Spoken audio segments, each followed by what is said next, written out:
Hey guys, and welcome to episode 3 of Spirituality Talks with Sabina. I've decided to try something a little different this week. The last two episodes were kind of just a random topic, a topic that I happen to be working on with my book about finding your purpose. And this week I decided that I would make this talk more personal. I have a lot of people following me on Instagram, not really because of the hats necessarily, but I think more because of the journey. And so I was kind of thinking that maybe I would use these spirituality talks as a way of getting into my thought process a little bit more in the journey, so that you don't just get a quick blurb about what I happen to be thinking at that moment or what I'm just doing in a second, but just kind of an overall picture of my thought process, what's keeping me going, and how I'm overcoming challenges. So, yeah, that's what I would like to discuss this week. And in connection with that, I wanted to go into one of my all time favorite books, which is the Bhagavad Gita. I've mentioned it many, many times on my Instagram posts. Um, but this is probably one of the top 3 books that has guided my life for the last 10 years. So, and it's definitely helped me get through a lot this week. So I wanted to kind of go through a few passages of this poem. It's basically a very ancient poem. I think it's something like 3,000 or 3,500 years old. Um, and it's kind of like the Hindu Bible. So anyway, the 3 things that many spiritual books say that all mankind needs for happiness are health, wealth, and love. So you will see that my posts in Instagram are going to be on one of those 3 topics. It wasn't really intentional, but it's like those are the 3 things that I'm constantly trying to grow and make progress in. And it's no coincidence. So with health, this week I was less disciplined with my eating. I was definitely eating way more Halloween candy and exercising a little bit less than usual. But the one thing about spirituality is that it teaches you to really forgive yourself. Forgive yourself often, forgive yourself easily. We are not machines, we are not robots, we are not going to be always doing our peak performance. And so when we fall off, recognize it, say, I'm going to do better, and try harder. And so, this is a new week. I worked out tonight, and I'm going to get back on track. And the past is the past. Let it go and just, move on. So that's with my health. Always, I'm keeping my health top of mind, because without my body functioning properly and looking its best and performing its best, I can't do probably 70 to 90% of the things that I'm doing with my hat business or as a mother. So, the fact that I'm physically fit has really helped me with the modeling of the hats, because I don't really have access to professional models right now. So when I see myself in the pictures and videos and I look physically fit and active, and my skin is healthy thanks to the hats mainly, I think, okay, this is a relief that I'm actually a decent model, which I never really intended to be, but it's a huge relief that I can do that right now and represent my hats pretty well. I feel like I do a pretty decent job of making the hats look, their best. So that is a pleasant byproduct of um, having good health. So, and you never know how and when things might be of use.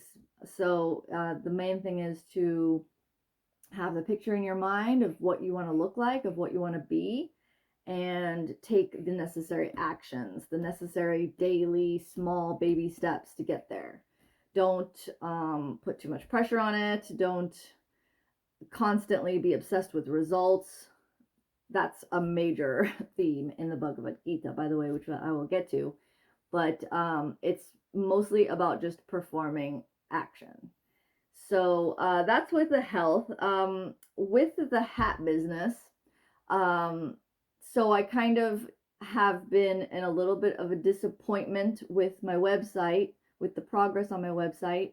I was very proud of the work that I did in redoing my website, in the product photography, in the copywriting, in the all the options and information, and moving it to Shopify and the shipping and everything. I just really felt like I had done my best. And I kind of had some high expectations when I started doing the Instagram and Facebook advertising. I was really expecting more sales. And I got a lot of visits to the website. I got over 3,000 visits in like 2 weeks, but only 3 sales from people who didn't know me. So that was kind of a disappointment. It's not the first time that I've had a disappointment with the hat business. So by now, I definitely kind of have a process of how I handle it.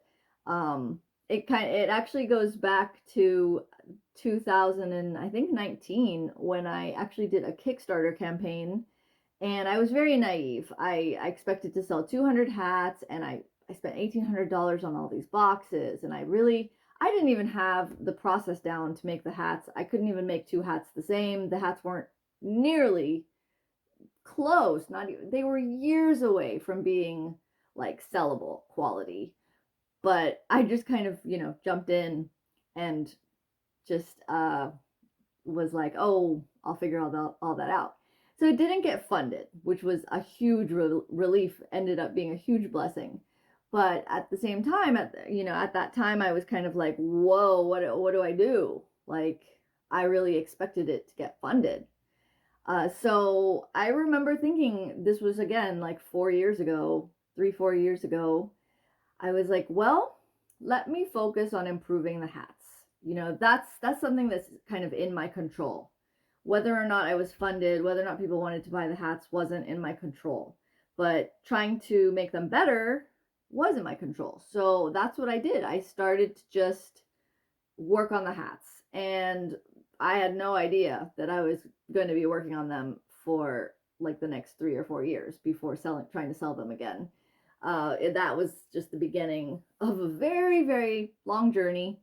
And so with this week, when my website didn't perform as well as I thought it would, and I took a chance and I spent, a few $100s on the advertising.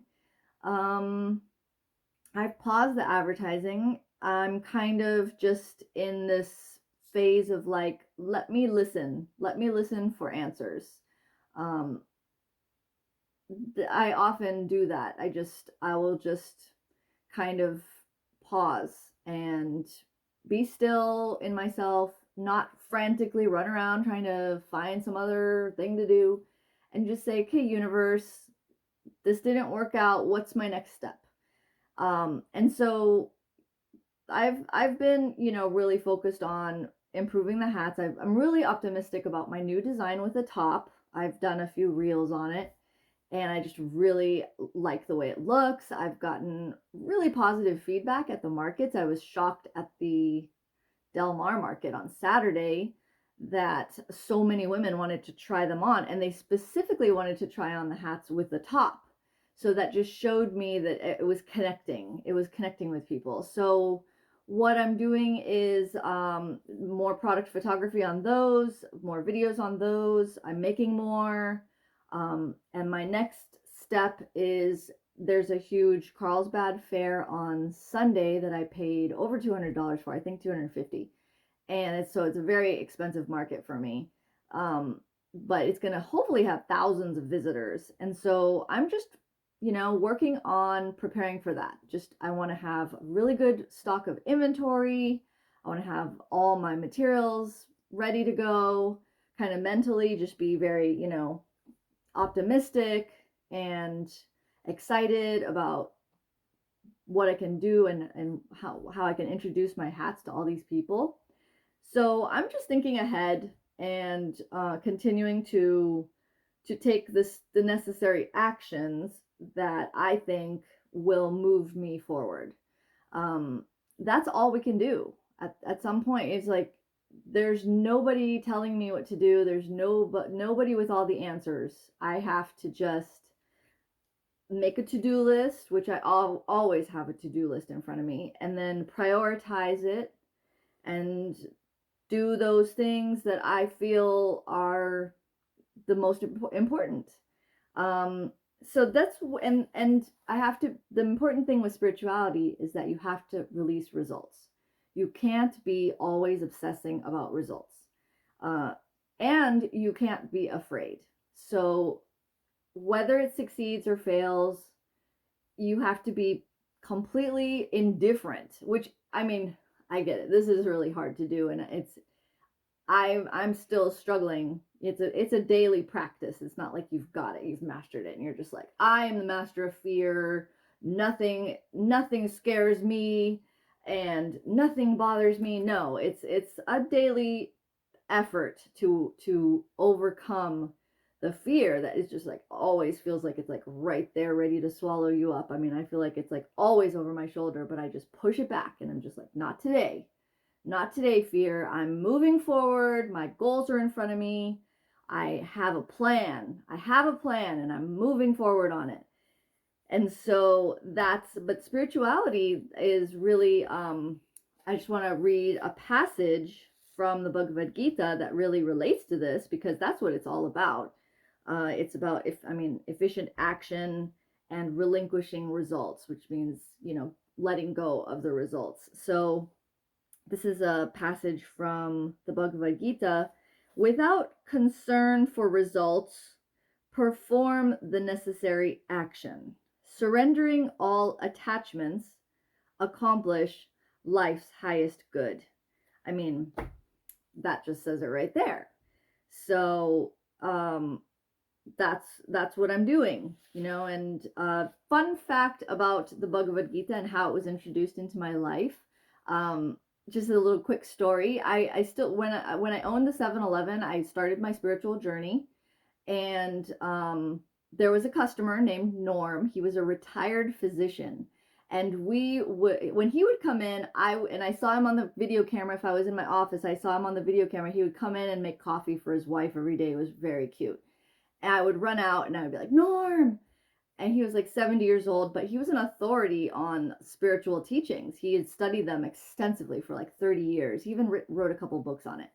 And so I would come out and I would say, how are you? And I would want to talk to him about spirituality. He always had, some story to tell me, or if I had a challenge, he always had some suggestion. He always had something to tell me that would just help calm me and give me clarity and direction. So one day, he recommended the Bhagavad Gita to me, and he told me specifically to download the Audible version or the audio version read by Jacob Needleman, because he said Jacob Needleman had this like very deep, baritone, I think baritone is the term, voice that basically he sounds like God. He sounds the way you would think the universe would speak. So he has the perfect voice. And I did download that book, and it changed my life. That book, I probably listened to it 1,000 times. I'm not joking, over 5 years or something. And so I listen to it while I work on the hats. I listen to it when I'm doing anything that doesn't require intensive concentration. I'll have it like playing in the background, and it's just going into my subconscious. So that's how. But I'd also like the book version, because sometimes it's just nice to see it to absorb it, in a different way. So I just literally turned to this page, and he said, when his mind becomes clear and peaceful, he enters absolute joy. His passions are calmed forever. He is utterly absorbed in God. So this is, this is just, it goes to the core of spirituality, which is that your thoughts create your life. They shape your face, they shape your body, they shape your entire life. The person who has a lot of lines on their face and their face is a scowl, that is a direct reflection of their thoughts. So, we have to constantly be working on keeping our thoughts clear and peaceful, like it says, no matter the disappointment, no matter the discouragement. That's our job. Control our thoughts. It even says in the Bhagavad Gita, it's not easy. It's like trying to control the wind. It even says that, but it can be done, and you can improve at it the more you work and try. So yeah, these are a few of the things that have come to my mind this week, just with some of the disappointments with work. With love, I mean, I'm coming up on 15 minutes. I kind of want to keep these spirituality talks to 15 minutes, but yeah, also with love, some of you that are following me on Instagram, so I kind of had agreed to be exclusive with Kevin. It's not his real name, but then the universe sent me a test. You could call it a test, you could call it a temptation, you could call it even, and for me it was kind of a moment of clarity. There was a gentleman at the market that just started talking to me and approached me, and we had a pretty good conversation. And he was more my age. He was just, you know, he was there. I mean, Kevin's 15 years younger and lives in New York. And I didn't want to miss the opportunity. I was like, I haven't talked to Kevin in 2 weeks. He's traveling around India or something. I don't even know. And I was like, I would regret if I didn't take this opportunity to go on a date with this man for something that just feels very vague, and it just doesn't feel real to me right now. So I did the honest thing. I let Kevin know that this wasn't working for me. I needed more communication. I didn't feel like I was in a relationship. And he didn't reply. And so I sent him another message basically saying I needed to break up with him. And I went out on this date, and it didn't really go that great. I mean, it was like fine, but it wasn't torture, but it wasn't like the love of my life kind of situation.